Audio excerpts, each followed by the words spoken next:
Alright guys, welcome to the video today. So in this video I wanted to talk about Sunsinger, which is a class that used to be really good. Obviously if you've played Destiny you would know that, but more recently, like these past 4 to 5 months, I have literally seen like I don't want to say no one running it, but the number of people that I actually see using this class like gets lower and lower every day. There's been people that kind of like experiment with it, and that's kind of what I've been doing. But as far as people who actually main this class and how often I actually see it in PvP, I'd say it's close to never. You know, part of it is that, you know, out of all the Warlock subclasses, if you're gonna play a Warlock, it's probably the last class you would want to play.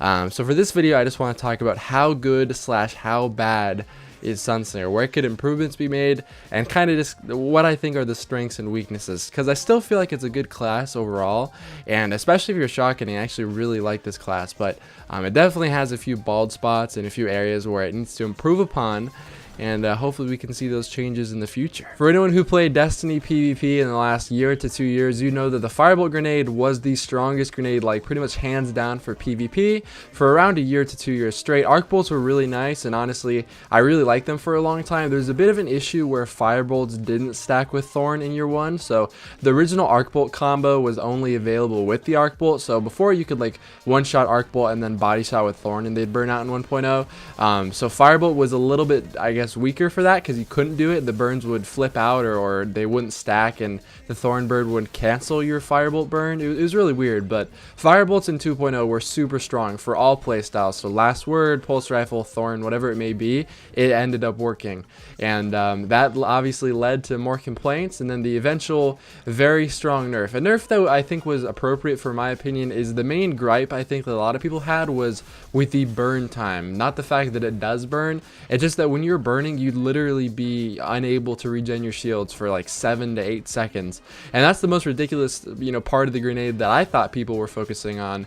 But apparently I guess Bungie thought there are more underlying issues. So the main nerf for me, like I didn't really care that much that damage was going to be nerfed. The big thing for me is the tag radius. They're extremely inconsistent. There's a lot of times where you think they're going to tag people and they actually do the animation where they lock onto them and it shoots the little firebolt, like, you know, stream of fire or whatever at them, but it just doesn't do any damage.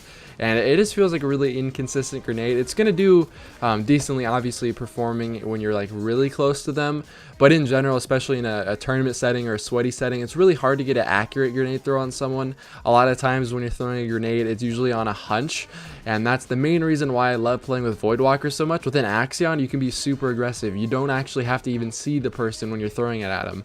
But the fact that you just as a base grenade or base observation of the grenade, right? Even when the grenade was really strong, like in early 2.0, you still had to at least see the person for the most part, and you didn't really get too many lucky tags when you weren't looking at people. And just Axions are so much stronger. So Sunsinger has a few strengths still, and then obviously a lot of weaknesses. I just kind of wanted to go over them, and this earlier portion of the video was just kind of background information for anyone that's new. And so let's move on to strengths and weaknesses. So the big strength for me, I think, is the melee, and that may be coming as a bit of a surprise given that it was nerfed 2 times over. So the first time it was just a base general nerf to how much armor it gave, and it decreased the armor it gave you by a significant portion. And then the second one, the most recent one, I think that was a big mistake, is that like it has a weird delay on it. So now you have less armor and you actually don't get the flame shield perk. Like you don't get an overshield until like a second after, maybe half a second or so. So it takes a lot of usability away from the melee. I think it was really strong originally for double meleeing. If you stacked it with double melee attack speed, then it was super fast, and it was one of the main and primary ways for snipers to counter shotguns. You know, Matador Stormcallers, that whole situation was a lot easier to counter when you had this combo of firebolts with a generous tag radius as well as such a strong melee. But now the melee is still good. Obviously when you're in your super, you don't really want to waste time throwing grenades with it. It's like the tag radius is so iffy now that when you have your radiance up, the only time you're ever really going to want to pop it is when you have a full melee charge. And if you know, maybe you're super new to Destiny, right? If you have a full melee charge during Radiance, it's a one-shot kill. So if you hit them with one melee, you're going to get your overshield, and that's kind of the best way to use it. So just kind of playing it around, maybe a little bit more aggressive, because the main thing you want to get off is your melee. If you have, you know, your Sunsinger charge and you know someone is pretty close to you and you have your melee charge, just pop it. And then if you can get the one melee on the person, don't waste time throwing grenades. It's probably going to be better for you to either primary or try to shotgun the next person. But just in general, I think the melee is probably the biggest strength right now. The grenades aren't generally good if you have a defensive playstyle. The main thing that Sunsinger was used for was playing Last Word Sniper and countering shotguns in tournaments, but I think it's kind of shifted now, because I actually really like the subclass when I'm shotgunning on it. It has a nade that if you're close to people, you're generally not going to have too hard of a time aiming, and I actually run a year 1 Crota helmet so that I can run melee attack speed on my gloves, but also have grenade throw distance granted on my helmet. And there's a way now, especially with such high light that's achievable, you can actually get a tier 5 build with it. So I would recommend that, especially if you're shotgunning on a Sunsinger. But it's still very strong, and I really like shotgunning on a Sunsinger. Like I said earlier, defensive playstyle doesn't really work as well with these things because you're going to have to throw the grenades from farther away. But I think for an aggressive playstyle, it's definitely still manageable. As far as like a preferred build on intellect, discipline, and strength, I would run tier 2 intellect, tier 4 discipline, and tier 5 strength, mainly as tier 5 strength is going to give you your melee as often as possible.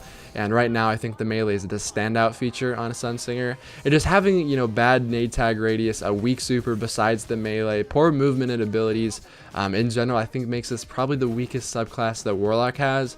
But make no mistakes, if you're a good player, you're still going to do well while using it. And if you're a shotgunner, then try it out. You actually might be surprised by how good Flame Shield and that whole Firebolt combo is. If you're like in a close quarter situation and you know someone is running around the door, if you throw a grenade, you know, right at the entrance of the door and they run through, it's still going to tag them, because, you know, it's the tag radius is decent enough to the point where if people are right next to it, it's obviously going to tag him and do good damage. But I hope you guys enjoyed the video. If you haven't used Sunsinger in a while, you might want to take it for a spin, and hope you enjoyed it, and I hope to see you guys in my next video.